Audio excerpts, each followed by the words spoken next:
Welcome back, ladies and gentlemen, and in this segment of our show we're going to be talking about the provisional exhibition of the pharaoh, the pharaonic king Tutankhamun in Paris at the La Vallée Grand Hall. We will be talking about the significance of this exhibition and its impact and the large number of visitors that attended the exhibition. We will be talking about the next move of King Tut to London and what are our expectations. The exhibition will move to Los Angeles and then to London, and on this issue we're glad to be joined here at the studio by Dr. Ahmed Noureddine, head of the Guide Syndicate organization in Giza.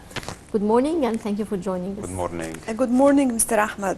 And talking about King Tut, and definitely, as we always say, he's always the center of attraction of the whole world, and his exhibitions are always very successful. But maybe this time it was a record.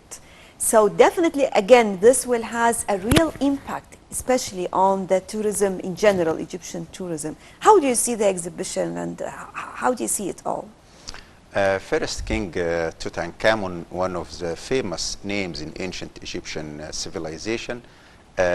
Only he ruled about 9 or 10 years and died in 18 or 19 years old. But the importance of King Tutankhamun is that his tomb was only and the unique tomb that they found or discovered untouched in Valley of the Kings in Luxor in 1922. So when we speak about King Tutankhamun, we speak about one of the famous names for all the world. This exhibition in Paris is so important. It's not the first time, but the record that more than 1,300,000 visitors till now. We can remember the same exhibition in 1967 in Paris also for Tutankhamun. And also it was a record because they reached to, in 1967, more than 1,200,000 visitors. So it was the record till now. When they returned again after 52 years in Paris also, for the same king, Tutankhamun, we reached till now more than 1,300,000 visitors. So this reflects the importance of ancient Egyptian civilization, importance of this golden pharaoh, like they call him, Tutankhamun, and also it reflects the propaganda that they made for this exhibition. So when we speak about that, is a part of the importance of ancient Egyptian civilization, but also we can learn for the propaganda that they made many months before this big and important event. Right. Well, sir, as you mentioned, the exhibition witnessed around 1,003,000 or over 1,003,000 visitors. How would this impact the future plans regarding exhibitions of the same sort? This number will be more because we still, the exhibition will continue till 15th of this month of September. So it will be more than 1,300,000. So this is important because when they opened in March, Minister of Antiquities was in Paris, more than 15 international channels were there to cover this event, and also they made a big propaganda for in all the world, not only in France.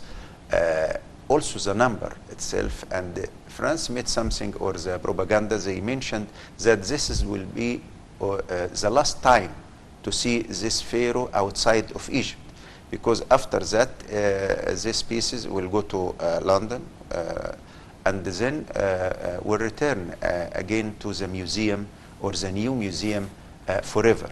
So they used this word to say that this is the last time to see this pharaoh or to see these pieces. We speak about 150 pieces of this famous pharaoh, and 60 pieces for the first time to be outside of Egypt.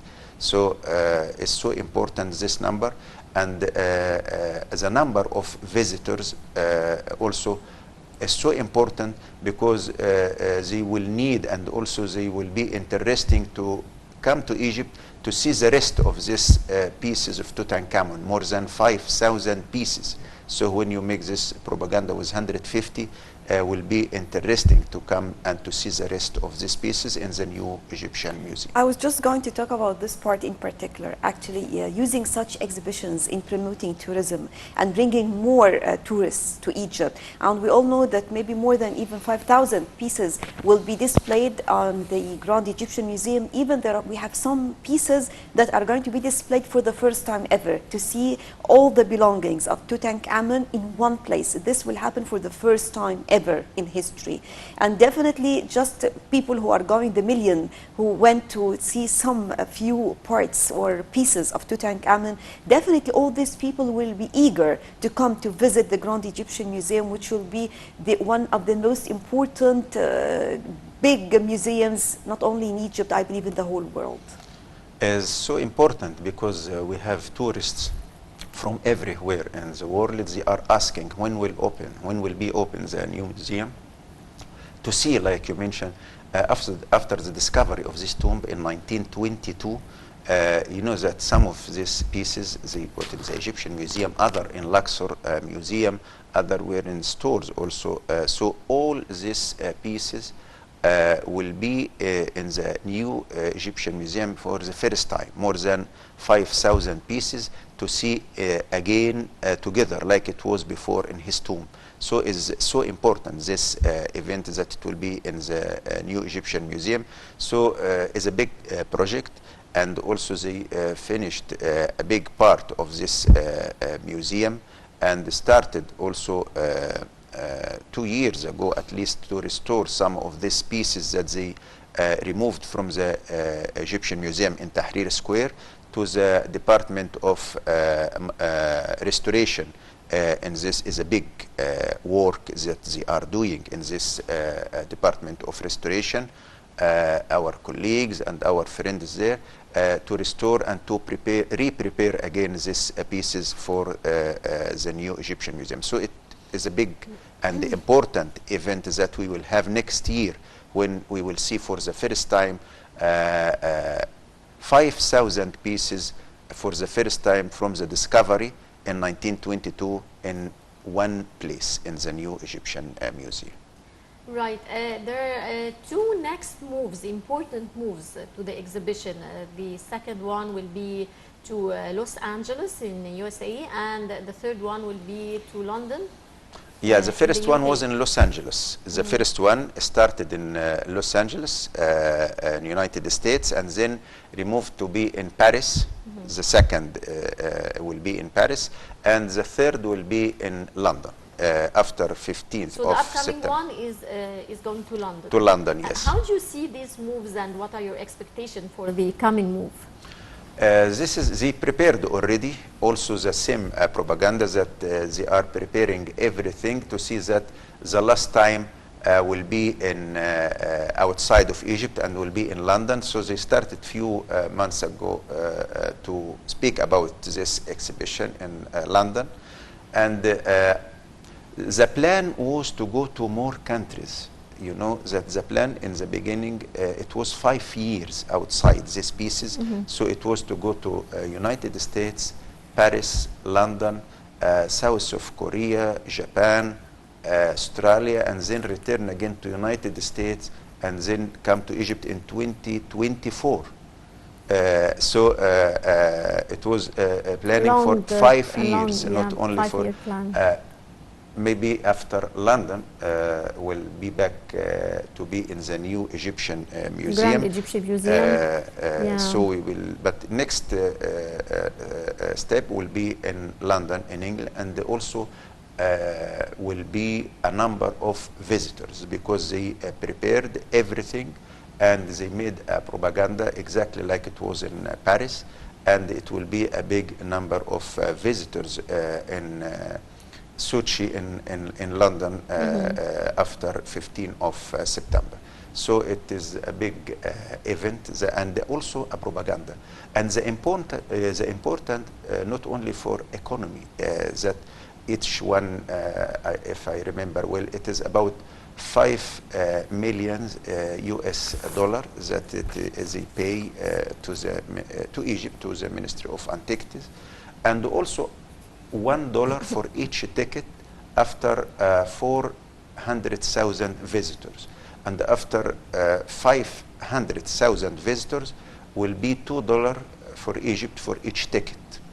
So it is also another number, but it's not the important thing of this event, over this exhibition, because we have cultural importance, we have political importance, we have economy importance, and also education. Its impact on tourism also. This is economy of also tourism, but it is a relationship also between countries. When you have some exhibition like that, this is political, cultural, economy, education importance. So this is so important to have. But the important thing to make insurance, security, insurance for this pieces, because this is masterpieces.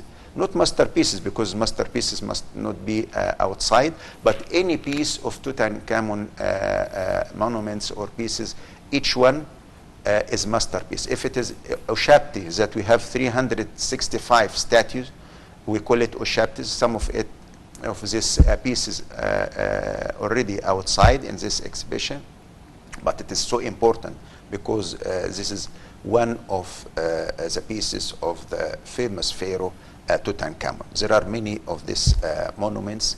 The famous statue of, we call it Ka statue, or the Guardian statue, it is outside. We have one of the statue which represent him in his boat is outside. One of the 4 pieces of the, we call it canopic jars, the alabaster box of Tutankhamun. Ahead of one of these 4 boxes was the face of Tutankhamun outside. Some of the jewelry, some of Ushabti's statues also outside. So this is important pieces. It's so important to have insurance for these pieces outside, and also to be sure that it is well protected till it will return again to Egypt. Talking about King Tut and all his precious pieces as well, the importance of such exhibitions, because as you mentioned now, in the very beginning, actually, some people, they were not in favor of moving the pieces or the treasures of Egypt outside Egypt. But we have to admit that Egypt excelled in transferring pieces and monuments. Especially, we have seen this actually in big statues and smaller as one, and everything is being done by Egyptians. And I witnessed even this by myself, and even there was the tomb in the tomb recently. There was also another piece that for King Tut that were moved for the first time from Luxor to the lab in the Grand Egyptian Museum, and over there we have really highly qualified laboratories working in different sectors, actually very well updated, and we have some experts working on this, right? How do you see this in Egypt so far? In Egypt now we can speak about a big number of our colleagues who are working in restoration, and they are well qualified. I saw in the New Egyptian Museum some of young archaeologists and colleagues who is working in restoration, but well qualified, and they are responsible, and they are doing very well and organized work. And we were so proud of this colleagues who are doing their best, and they are doing a good work to preserve and to protect the treasure of their grandfathers for Egypt. Right, Dr. Ahmed Noureddine, head of the tourism guiding syndicate in Giza. Thank you very much for joining us. Thank you so much. Thank you. Thank you. Thank you very much. Thank And you, with this, we come to the end of our breakfast show for today. Thank you all for joining us, and you are in the company of my colleague Niveen Ramzi and myself, Nashwa Rashid. Thanks for watching.